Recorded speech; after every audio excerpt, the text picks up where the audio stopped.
Module 11, Kagalingan sa Paggawa, Puhunan sa Tagumpay.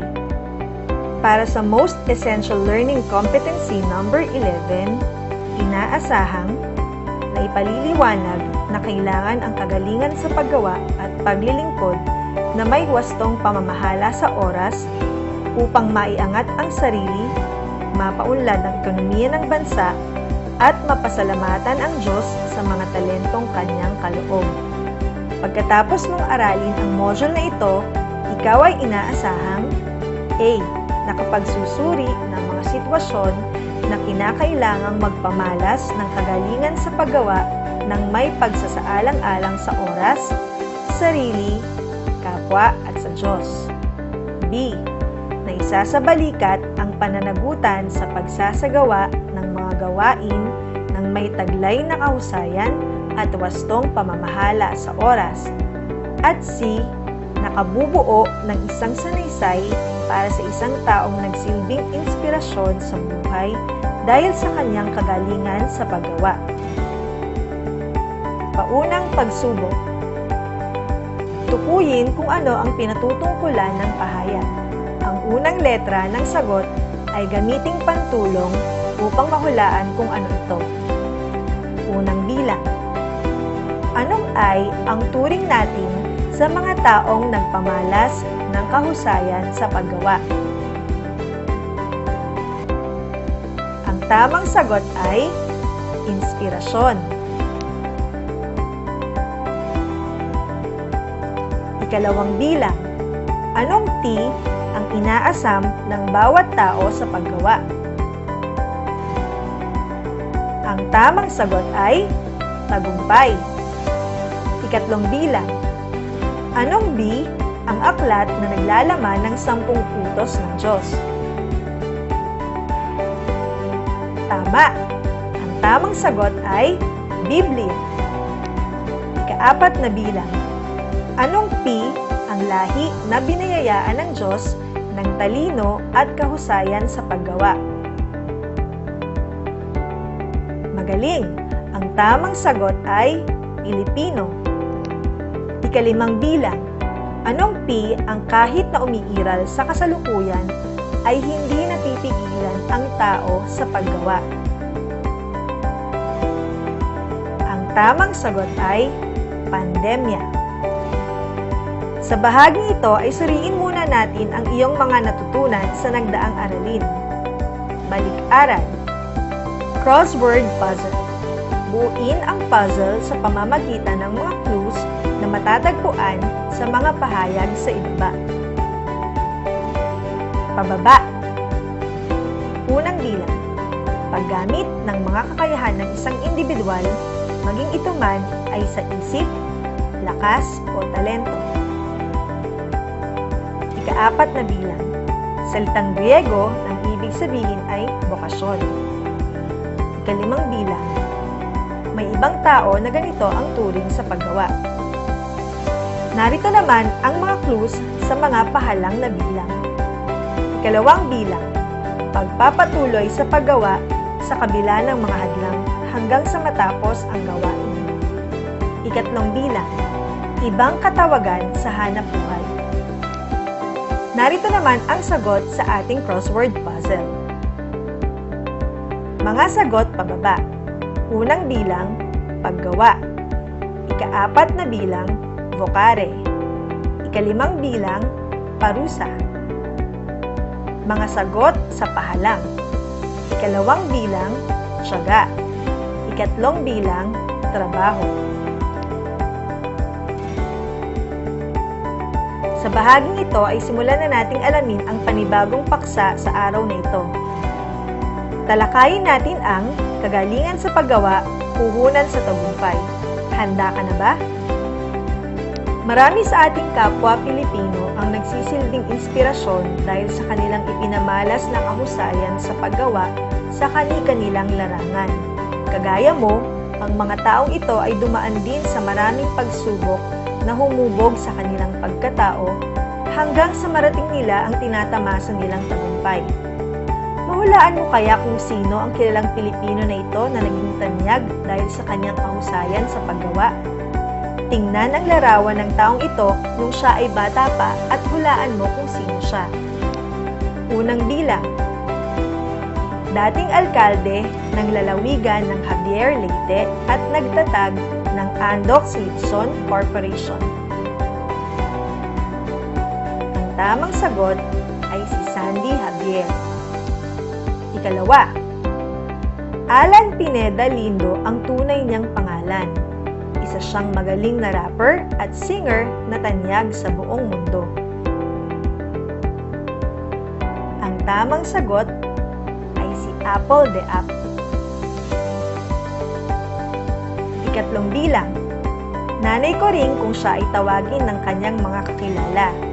Siya at ang kanyang asawa ang nagtatag ng kilalang national bookstore. Ang tamang sagot, Socorro Ramos. Ikaapat na bilang. Binansagan siyang the Philippines Women of Steel. Ang tamang sagot, Alice Eduardo. Ikalimang bilang. Isa siyang mahusay na mamamahayag at television host. Naparangalan siya bilang Outstanding Women in the Nation's Service for Towns Award noong 2010. Tama! Siya ay si Cara David. Ano ang kwento ng buhay at tagumpay ng mga taong ito? Basahin at nawa ay magsilbing inspirasyon sila sa iyo. Leonardo Sandy Javier Jr. Mula sa may kaing pamilya si Sandy Javier, panganay sa magkakapatid, matalino at iskolar, ngunit alibughang anak sa kanyang pamilya. Hinanap niya ang kanyang sarili at nagsimulang muli sa paglipas ng mga taon. Sinimulan niya ang negosyong litsyong manok hango sa pangalan ng kanyang ama na tinawag na Andox. Sa una, hindi ito naging matagumpay, ngunit siya ay nagtiyaga, maparaan at natuto sa mga pagkakamali hanggang sa naging matagumpay ang kanyang negosyo. Alan Pineda Lindo, isang Filipino-American na naging tanyag sa buong mundo dahil sa husay sa pag-rap at pag-awit. Hindi man naging madali ang kwento ng kanyang kabataan, na pagtagumpayan naman niya ito. Hindi niya kinalimutan ang pagka-Pilipino at itinayo niya ang Apple Foundation upang makatulong sa mga komunidad at mga mahihirap na kabataan sa Pilipinas. Socorro Cancio Ramos. Mula sa mahirap na pamilya si Socorro, ngunit hindi hadlang ito upang mahilig siya sa pagbabasa at pagkatuto. Noong 1942, itinayo nila ng kanyang asawa na si Jose Ramos ang isang maliit na tindahan ng mga libro, nobela at iba't ibang supplies at tinawag nila itong National Bookstore. Makalipas ang mahigit 6 na dekada, dahil sa sipag, tiyaga at dedikasyon ni Nanay Coring, ang National Bookstore ay itinuring na isa sa pinakamatagumpay na retail business sa bansa. Alice Eduardo. Bata pa lamang ay pangarap na ni Alice na maging inhinyero, ngunit hindi ito ang gusto ng kanyang mga magulang na propesyon para sa kanya. Dahil sa kanyang husay sa pagnenegosyo, sipag, pantay na pagtingin sa kakayahang gawin ng bawat kasarian at dedikasyon, itinatag ni Alice ang Santa Elena Construction and Development Corporation, ang nangungunang Philippine Construction and Engineering Company sa bansa. Cara Patria Constantino David Concio, isa sa mga premyadong mamamahayag ng bansa. Advokasya niya ang edukasyon, kaya naman noong 2002, itinatag niya ang Project Malasaki, isang non-government organization na may layuning makatulong sa pamamagitan ng pagbibigay ng scholarship sa mga kabataang may talino, ngunit nagbuhat sa may hirap na pamilya sa buong bansa. Ayon sa Biblia, ibigin mo ang iyong kapwa gaya ng iyong sarili. Pangalawa ito sa pinakamahalagang utos ng Diyos sa tao. Ang pag-ibig sa kapwa at sa Diyos ay maipapakita sa pamamagitan ng gawa. Ang paggawa mo ng iyong mga gawain na may kalakip na kahusayan ay maituturing na paglilingkod sa Diyos at sa iyong kapwa. Ang taglay na kahusayan sa paggawa ay hindi madaling makamit. Ito ay sa kadahilan ng ang tao ay ginawa ng Diyos na may kahinaan at kalakasan. Nasa sa tao ang pasya kung paano niya pagbubutihin ang kanyang sarili sa paggawa. Ang pagtataglay ng kahusayan sa paggawa ay isang mahabang proseso na kailangang pagsanayan, paglaanan ng oras, pagsumikapan at panatilihin. Upang bigyang katuturan ang iyong natutunan sa aralin sa araw na ito, kunin ang iyong ballpen at papel at sagutin ang mga katanungan. Unang tanong, ano ang iyong nadama habang binabasa ang kwento ng kanilang tagumpay? Ikalawang tanong, ano ang maaaring kahinatnan ng tao kapag hindi niya pinagbuti ang kanyang paggawa? Ikatlong tanong, ano ang nararapat na dahilan ng tao sa pagsusumikap na maging mahusay sa paggawa? Mga pagsasanay. Unang gawain, panuto, basahin at suriin ang mga sumusunod na sitwasyon. Bigyang payo ang mga tauhan ayon sa pinakamahusay na gawin upang maipamalas nila ang kagalingan sa paggawa ng may pagsasaalang-alang sa oras, sarili, kapwa, at sa Diyos. Kaya mo yan!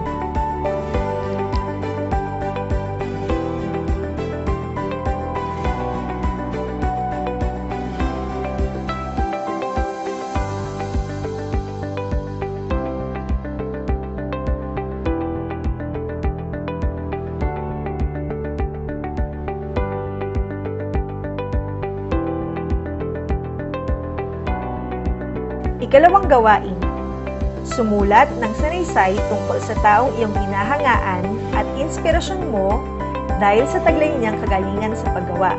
Maaaring lakipan ng larawan ng taong ito ang sanaysay na iyong gagawin.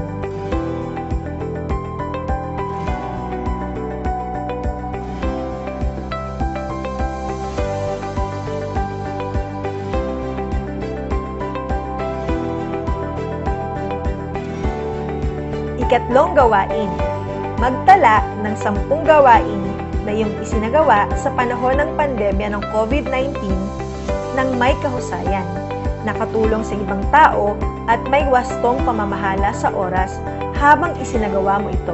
Itala ito sa loob ng graphic organizer na nasa ibaba.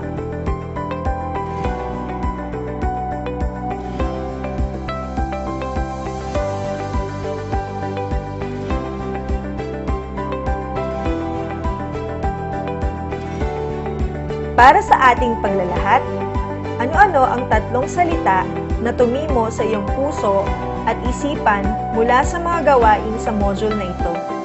Isulat ito sa loob ng pula. Gamitin ang mga ito sa pangungusap upang makabuo ka ng konsepto kaugnay sa aralin.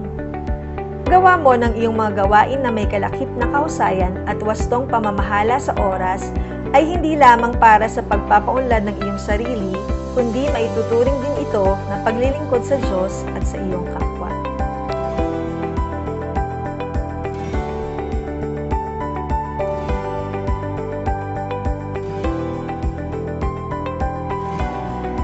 Ano-anong pagpapahalaga ang natutunan mo mula sa ating aralin? Panuto. Suriin ang sariling kahinaan at kalakasan sa paggawa. Isipin at itala mo sa tatsulok ang isang gawain na talagang nahihirapan kang gawin o mahina ka. Pagkatapos, umisip ng tiyak na hakbang kung paano mo malulutas at mapapalakas ang kahinaan na ito at isulat ito sa loob ng palaso. Panghuli, isipin ang mabuting epekto sa sarili, kapwa, komunidad, at sa Diyos kapag napalakas mo ang iyong kahinaan. Isulat ito sa loob ng puso. Panapos na pagsusulit. Panuto. Paano mo balak isagawa ang iyong mga gawain? Ano ang magiging saloobin at gawin mo ukol dito? Itiman ang bilog sa tapat ng bilang ng wastong mga iisipin at magiging saloobin.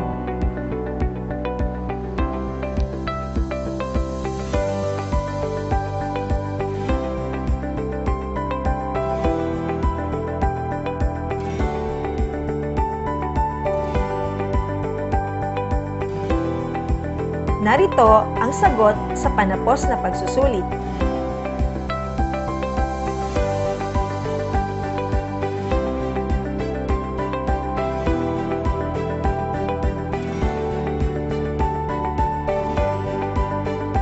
Mahusay dahil muli, napagtagumpayan mong matapos ang module na ito dahil dyan binabati kita para sa panibagong kaalaman na iyong natutunan sa araw na ito. Subalit, upang bigyang tibay ang iyong natutunan sa araling ito, inaasahan ko na sagutan mo ng matapat ang mga gawaing pagsasanay sa module na ito. Hanggang sa muli!